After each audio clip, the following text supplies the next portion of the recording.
नमस्कार, मैं हूं तुषार और आप देख रहे हैं खबर 100। आइए रुख करते हैं आज की खबरों की ओर, पर उससे पहले एक नजर आज की हेडलाइंस पर। सरकार 27 लाख विद्यार्थियों की जान जोखिम में डाल रही, कुणाल चौधरी। मंत्री ओम प्रकाश सकलेचा ने की समीक्षा बैठक। आर सागर कछावा ने कांग्रेस को कहा अलविदा। पूर्व गृह मंत्री बाला बच्चन का अतिवृष्टि पर बयान। प्रदेश कांग्रेस सचिव और बंजारा समाज नेता आर सागर कछावा ने कांग्रेस को अलविदा कह दिया है। उन्होंने कांग्रेस की प्राथमिक सदस्यता और प्रदेश सचिव पद से इस्तीफा दिया है। आर सागर ने प्रदेश कांग्रेस अध्यक्ष कमलनाथ और जिला कांग्रेस अध्यक्ष अजीत काठेड़ को अपना इस्तीफा सौंपा है। कांग्रेस छोड़ भाजपा ज्वाइन करने के सवाल पर पत्रकारों से कछावा ने कहा कि अभी वे कोई भी पार्टी ज्वाइन नहीं कर रहे हैं। साथ ही उन्होंने 31 अगस्त को प्रदेश सरकार द्वारा विमुक्त दिवस घोषित करने पर मुख्यमंत्री शिवराज सिंह चौहान का आभार व्यक्त किया है। विमुक्त घुमक्कड़ अर्धघुमक्कड़ समुदाय का आज़ादी का पर्व है। ये आज़ादी का पर्व हम लोग इसलिए मनाते हैं कि विमुक्त समुदाय जो है वो 15 अगस्त 1947 को जब देश आज़ाद हुआ, उसके बावजूद भी आज़ाद भारत में 5 साल 16 दिन तक हमारे समुदाय के लोगों पर अंग्रेज़ों द्वारा 1871 में क्रिमिनल ट्राइब एक्ट जो लागू किया था वो लागू रहा और 31 अगस्त 1952 को ये आज़ाद भारत की प्रथम सरकार ने इस एक्ट को ख़त्म करा। उसके बाद से ये समुदाय आज़ाद भारत में आज़ाद हुए।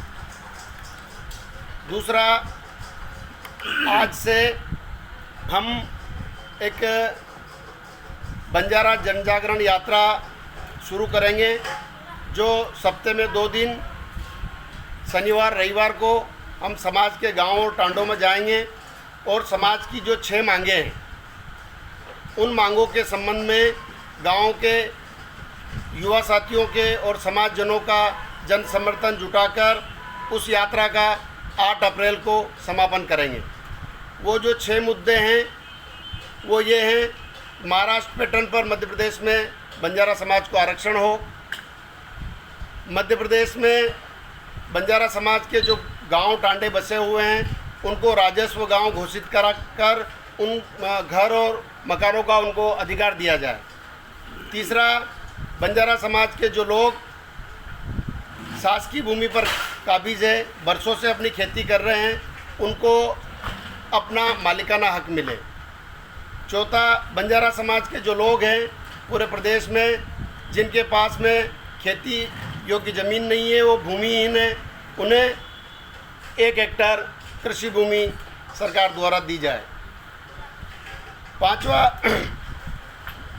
कर्नाटक सरकार ने जो टांडा विकास बोर्ड बना रखा है समाज के गांव के विकास के लिए, ऐसा समाज के विकास के लिए इस बोर्ड का गठन कर और समाज के गांव का विकास किया जाए। इन मुद्दों को लेके हम गांव-गांव जाएंगे और इन 8 महीनों में जितने भी गांव में हम गए, जहां पे जितने भी समाज के लोगों का जन समर्थन जुटाएंगे, उनका जो आखिरी 8 अप्रैल तक ईश्वर ने चाहा ये कोरोना की महामारी ख़त्म हो जाएगी।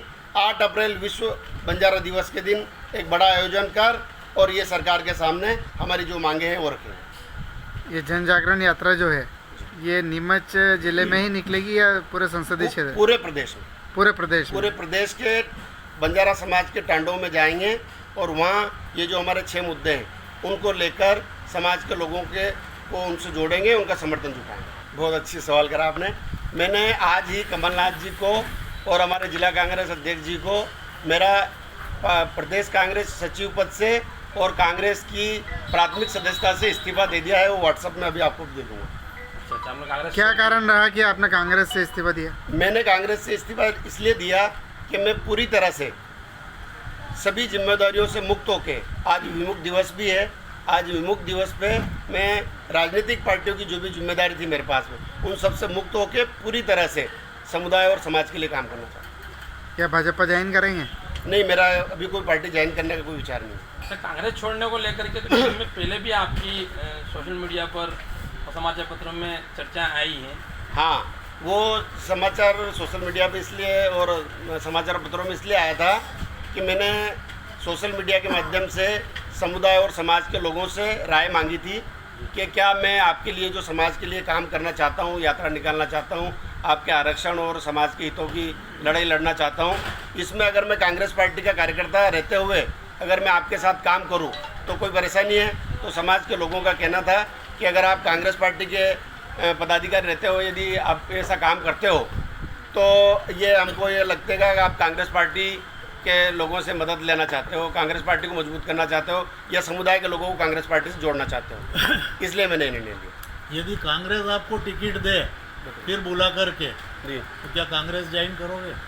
नहीं, अगर मेरे को कोई भी बुलाएगा, मैं बंजारा समाज के काम को देखते हुए मुझे अगर मेरे को किसी पार्टी में जाना होगा तो ये भी कोई बॉन्डेड नहीं है।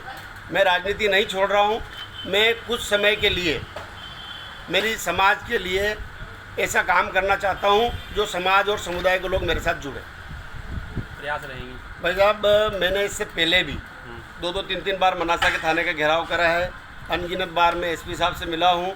हमारे समाज के लोगों के साथ में किसी भी प्रकार की जुल्म ज्यादती होगी, मैं उनके साथ में उनके हर संघर्ष में साथ खड़ा हूँ। आपके जो मुद्दे हैं 5 जो मांगे हैं आपकी, क्या प्रदेश सरकार से अपेक्षा रखते हैं? मेरी प्रदेश सरकार से ही मांगे, प्रदेश सरकार से ही मांगे। जिस तरह से विमुक्त दिवस घोषित हुआ 31 दिवस, जी क्या इन मांगों को प्रदेश सरकार हरी झंडी देगी? हाँ, एक बात, ये बहुत अच्छा क्वेश्चन करा आपने। मैंने 1 अगस्त से, विजय भाई, 1 अगस्त से मैंने सोशल मीडिया पे भारत सरकार और मध्य प्रदेश सरकार से मांग करी थी कि ये जो हमारा विमुक्त दिवस है ये केवल कहने को है, इसको मान्यता दी जाए, इसको सरकार के उसमें घोषित किया जाए। तो भारत लेवल पे हमारी बात नहीं सुनी गई क्योंकि मध्य प्रदेश में इस अभियान को ज़्यादा जन समर्थन मिला था। तो माननीय शिवराज सिंह जी चौहान ने हमारी जो सोशल मीडिया की। मनासा से दिनेश पांडेपति की रिपोर्ट। सरकार के जेईई नीट की परीक्षा करवाने के आदेश पर विधायक कुणाल चौधरी का बयान सामने आया है, जिसमें कुणाल चौधरी ने कहा कि सरकार इस देश के 27 लाख विद्यार्थियों की जान जोखिम में डालने का कार्य कर रही है। अपनी हठ धर्मिता के कारण देश के भविष्य को बर्बाद करने का कार्य कर रही है। आइए आपको भी सुनाते हैं कि कुणाल चौधरी ने अपने बयान में आगे क्या कहा। इस देश में जेईई नीट के 27 लाख विद्यार्थियों की जान जोखिम में डालने का काम सरकार कर रही है। अपनी हठ धर्मिता के कारण इस देश के भविष्य को बर्बाद करने की कोशिश कर रही है। आग्रह है सरकार से इस देश की संघीय व्यवस्था को समझे। इस देश के कई अपने मन की बात चलाने पे लगी है, ना तो और जो विद्यार्थी है वो भी टेंशन में है, उनके परिवार चिंतित है कि कैसे हमारा बेटा एग्जाम देगा और जो उसके जीवन की सबसे महत्वपूर्ण एग्जाम है उसमें जब तनाव के रूप में विद्यार्थी जाएगा तो कैसे अपना सर्विसेज देगा। मेरा आग्रह है सरकार से कि कोचिंग माफियाओं के डर से और उनकी साठगांठ से इस प्रदेश और देश के बच्चों के भविष्य से खिलवाड़ कम करे और कहीं ना कहीं जब तक पूरी तरीके से आपकी तैयारी नहीं हो तब तक इसकी एग्जाम लेने की कोशिश ना करें, क्योंकि कहीं ना कहीं जान है तो जहान है। विद्यार्थियों की जान बचाना महत्वपूर्ण है। बीजेपी को जो हार का डर है, 27 की 27 सीटें भारतीय जनता पार्टी हार रही है। इन्होंने जो कुछ चंद चुनिंदा बिकाऊ लाल मिलावट रामों को खरीदने का काम किया, उनके माध्यम से सरकार बनाने का काम किया है, तो डर इनको बैठ चुका है। जो इनका जो कार्यकर्ता था, जो दरी उठाने से लेके भारतीय जनता पार्टी को यहां तक ले जाने का जिन्होंने काम किया, वो लोग आज रुष्ट बैठे हैं कि माल हो तो इन बिकाऊ लाल मिलावट रामों को दो, मंत्री पद हो तो इन बिकाऊ राम मिलावट रामों को दो, और टिकट हो तो बिकाऊ राम मिलावट रामों को दो। तो क्या भारतीय जनता पार्टी का बेसिक कार्यकर्ता दरी उठाने के लिए चाहे कुछ भी मान मनोबल की कोशिश कर ले, जनता इस खरीदे हुए जनादेश की बिगर पैर की सरकार को, जिन्होंने लोकतंत्र को खत्म किया है, उन्हें सबक सिखाएगी और उन्हें 27 की 27 सीटें बीजेपी हारेगी। भोपाल से दीपक सिंह की रिपोर्ट। मध्य प्रदेश के पूर्व गृह मंत्री बाला बच्चन ने सरकार से मांग की है कि बीते दिनों हुई अतिवृष्टि से फसलों को भारी नुकसान हुआ है, इसलिए सरकार तत्काल प्रभाव से किसानों की आर्थिक मदद करे और मुआवजा राशि की घोषणा करे। साथ ही जिन लोगों के मवेशियों की जान गई है उनको भी मुआवजा दिया जाए। इसके साथ ही जहां सरकारी संपत्ति का नुकसान हुआ है, जैसे कि पुल पुलिया टूट गई है, उनकी भी जल्द से जल्द मरम्मत कराई जाए। प्रदेश में अतिवर्षा से प्रदेश के किसानों की फसलों का बहुत नुकसान हुआ है। कई क्षेत्र जलमग्न हैं। किसानों को आर्थिक सहायता की तत्काल आवश्यकता है, इसलिए शासन तत्काल इनकी नुकसानी का सर्वे कराकर इन्हें मुआवजा राशि प्रदान करे और जहां भी मवेशियों की मौत हुई है, मकान क्षतिग्रस्त हुए हैं, उन्हें भी तत्काल आर्थिक सहायता प्रदान करे। ऐसे ही पूरे प्रदेश भर में अत्यधिक वर्षा के कारण सरकारी संपत्ति का भी बड़ा नुकसान हुआ है, जैसे कि सड़कें, पुल पुलिया, भवन, बांध, इनका भी मरम्मत कार्य तत्काल शुरू कराएं, जिससे कि प्रदेश की जनता के उपयोग में सुविधा हो सके। भोपाल से दीपक सिंह की रिपोर्ट। विज्ञान और प्रौद्योगिकी विभाग के मंत्री ओम प्रकाश सकलेचा ने इंदौर के रेसिडेंसी सभा कक्ष में विभागीय अधिकारियों के साथ समीक्षा बैठक की, जिसमें उन्होंने उद्योग पर खुलकर चर्चा की और देश में उद्योग के भविष्य की भी बात कही। वो सबसे बड़ी बात है, एक तो पावर कास्ट, दूसरा ईज ऑफ वर्किंग के भी लोगों का इंटरफेरेंस बिल्कुल इंडस्ट्री से ख़त्म हो। जैसे जिसमें चाहे वो डबल टैक्सेशन वाला इशू आ रहा है रेवेन्यू का, या अन्य डिपार्टमेंट, या उसका इंटरनेशनल लेवल पे प्रेजेंटेशन ऑफ मध्य प्रदेश की इंडस्ट्री, डिस्ट्रिक्ट वाइज कौन कौन सी इंडस्ट्री है, प्रोडक्ट वाइज पूरे मध्य प्रदेश में कहाँ कहाँ कौन सी इंडस्ट्री है, हम उसकी भी एक पूरा प्रेजेंटेशन ऑनलाइन बनाने की अगले 6 महीने में हमारा टारगेट है। राज्यों को जो जीएसटी नुकसान हुआ है, इसको लेकर क्या सोचते हैं? आत्मनिर्भर प्रदेश बनने में कितनी मुश्किलें आएंगी, क्योंकि केंद्र सरकार का भी जीएसटी। देखिए यार, मुश्किलों से जीना तो हर व्यक्ति का दायित्व है और मुश्किलें आती रहेगी और हम आगे बढ़ते रहेंगे और बढ़ते रहेंगे, कोई उसकी चिंता नहीं है। हर प्रॉब्लम को चैलेंज के रूप में लें तो हम सफल विदाउट एनी गारंटी 100% इंस्टीट्यूट को देने का बोला है।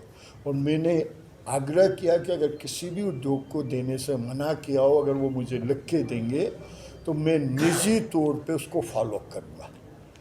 पहला इशू। दूसरा इशू, मैं ये मान के चलता हूँ कि अगर पावर कास्ट में कुछ भी सब्सिडाइज मिल गया तो वो उसको ऐसा कंटिन्यूस सपोर्ट मिलेगा कि वो इंटरनेशनल लेवल पे इतना कॉम्पिटिटिव हो जाएगा कि चाइना के बराबर वो खड़ा हो सकता है। चाइना के बराबर खड़ा होने के लिए 3 ही इश्यूज थे। कॉस्ट ऑफ लेबर आज चाइना की मध्य प्रदेश इंडिया से ज़्यादा हो गई है, जो आज के 5 साल पहले कम थी। पावर कास्ट और interest cost was the major consideration. तो इंटरेस्ट कास्ट हमने बहुत कम कर दी है, उसके दूसरे कॉन्सिक्वेंसेस भी हमें झेलने पड़ रहे हैं, उसके लिए वर्कआउट करा जा रहा है। क्योंकि सोशल सिक्योरिटी इंडिया में कम होने के कारण, उसके नियम बहुत कम होने के कारण हमारा भारतीय परंपरा इंटरेस्ट पे, ओल्ड एज पे गुजारने की थी। और जैसे ये इंटरेस्ट कम होता है तो हमारे सीनियर सिटीजन्स को बहुत पीड़ा होती है। उनकी आमदनी जिसको उनने 20 साल प्लान करके वो उस स्टेज पे आए और एकदम वो कम होती है तो उनका बैलेंस बहुत बिगड़ता है। उसके लिए वर्कआउट करते हुए हमने कुछ नए फार्मूले निकाल कर इस कास्ट को रिड्यूस किया है। क्योंकि हमें वो दिन भी याद है, इसकी शुरुआत माननीय अटल जी के समय से शुरुआत हुई थी। मैंने अभी कहा है और आप में से किसी ने 1-2 ने रिकॉर्ड भी किया है, वो भी मेरे ध्यान में है। कैसे इस पर कौन क्या देखिए आप परिवार में रहती हैं, अपना निजी आवास बनाते हैं, हर 10 साल में आवास में परिवर्तन करना पड़ता है, नहीं करना पड़ता है। समय परिवार की ज़रूरत के अनुरूप सुधार और करेक्शन और improvement, it's a law of nature. कुछ ज़्यादा तकलीफ वाले 2-4 इंडस्ट्रियल एरिया में इंफ्रास्ट्रक्चर की ज़्यादा तकलीफ आई हुई है। मुझे बहुत अच्छी तरीके से याद है 2004 में मेरा विधानसभा में जब मैं पहली बार विधायक बन के गया था तो एनर्जी पे स्पीच था। तब ये बातें उठी थी कि इंडस्ट्रियलाइजेशन, मैंने कहा भैया जब मध्य प्रदेश में बिजली और सड़क ही नहीं है तो इंडस्ट्री कहाँ से और कैसे आएगी। आज हम उससे बहुत बेहतर कंडीशन में हैं। Are we improving, are we are going down? In totality we have to see the scenario. अगर इन टोटलिटी में हम इम्प्रूवमेंट की तरफ जा रहे हैं तो we are going into a right direction. सुधार और correction is a continuous process. किसी एक एरिया पे फोकस कम गया होगा किसी का, उस कर्मचारी से हम बात करेंगे, सार्वजनिक स्थान पे तो नहीं कर सकते। टाइम डेडलाइन कोई हम रख रहे हैं 30 दिन? हमने ये बोला है कि 40 दिन बाद हम दोबारा यहीं बैठेंगे। 30 दिन में हम पॉलिसी, नई इंडस्ट्रियल पॉलिसी जो बन रही है उसको फाइनल करेंगे, उसके बाद वापस बैठेंगे। बिजली का भी एक संकट है जिस पे उद्योगों की आपत्ति। बिजली के रेट पे मेरी भी राय यही है कि रेट कम होना चाहिए, क्योंकि यही एक तरीके का हम सपोर्ट एमएसएमई को दे सकते हैं। दोनों इंडस्ट्रियल एसोसिएशन की बातें आप सब ने भी अभी सुनी। मध्य प्रदेश में माननीय मुख्यमंत्री जी एवं हमारे देश के प्रधानमंत्री जी ने आत्मनिर्भर भारत को लेके कृषि के बाद सबसे ज़्यादा प्रेशर एमएसएमई डिपार्टमेंट पे डाला है। चूँकि मेरे पास एमएसएमई और साइंस एंड टेक्नोलॉजी भी डिपार्टमेंट है, तो आज सुबह ही मैंने साइंस एंड टेक्नोलॉजी डिपार्टमेंट की सब लैब से और जितने भी टेक्निकल इंस्टीट्यूट है उनसे इंडस्ट्री की रिक्वायरमेंट के अनुरूप ट्रेनिंग और उसकी एक्सरसाइज और जितने भी इनके रिसर्च हैं उन रिसर्च पेपर को भी केवल रिसर्च ना हो के जन सुविधा या उद्योग में उसका कैसे उपयोग हो, उसी टाइप के रिसर्च को प्राथमिकता देने के लिए कहा है। वरना अभी सामान्यतः जितने भी अपनी लैब्स हैं उनमें क्या होता है कि पेपर प्रेजेंटेशन के लिए, डॉक्टरेट के लिए या कैसे उनको अवार्ड मिले, उस विषय को लेके जनरल इश्यूज पे ज़्यादा रिसर्च होता है। द रिसर्च शुड बी, जैसे मैंने आज सुबह आईआईटी वालों को बोला कि पूरे भारत में अलग अलग राज्यों में आईआईटी सेंटर क्यों, आईआईटी इंस्टीट्यूट क्यों खोलें, कि आपको प्रदेश की रिलेटेड रिक्वायरमेंट के अनुरूप आप रिसर्च करके उनके अनुरूप आप हमें गाइड करें, उनकी ज़रूरतों को समझते हुए गाइड करें, ताकि उतना सुविधा और उतने प्रोडक्ट नए जो हमारे एंटरप्रेन्योर आए उनको सुविधा मिले। क्योंकि एमएसएमई वाला खुद तो रिसर्च नहीं कर सकता है, खुद आरएनडी नहीं कर सकता है, आरएनडी नहीं करता तो वो इकोनॉमिकली वाइबल नहीं होता है, वो उस ज़रूरत के अनुरूप प्रोडक्ट नहीं बना पाता है। तो हम इन दोनों को इसलिए मिक्स कर रहे हैं और बहुत जल्दी हम ऐसे कुछ प्रोडक्ट हम देने वाले हैं, चाहे वो एमएसएमई के माध्यम से दें, चाहे साइंस एंड टेक्नोलॉजी, जैसे डीआरडीओ के चेयरमैन को मैंने बुलाया, ऐसे ही मैं रेलवे के उनको भी बुलाऊंगा, और उन सब की क्या क्या वो एमएसएमई वालों को किस किस विषय की टेक्नोलॉजी देके वो प्रोडक्ट डेवलप करवाएं, ताकि उसका यूज ज़्यादा उपयोगी रहे। ओणम के पर्व पर इंदौर के मलयावी समूह को बधाई देने सांसद शंकर लालवानी महालक्ष्मी नगर स्थित अयप्पा मंदिर पहुंचे। इंदौर के मलयाली समूह ने उनका चेंद्र मेलम के साथ स्वागत किया। इस मौके पर ओणम का विशेष खीर अड़ा प्रदमन भी वितरित किया गया। साथ ही सांसद शंकर लालवानी ने मलयामी समूह के साथ ढोलका बजाकर ओणम पर्व की बधाई दी।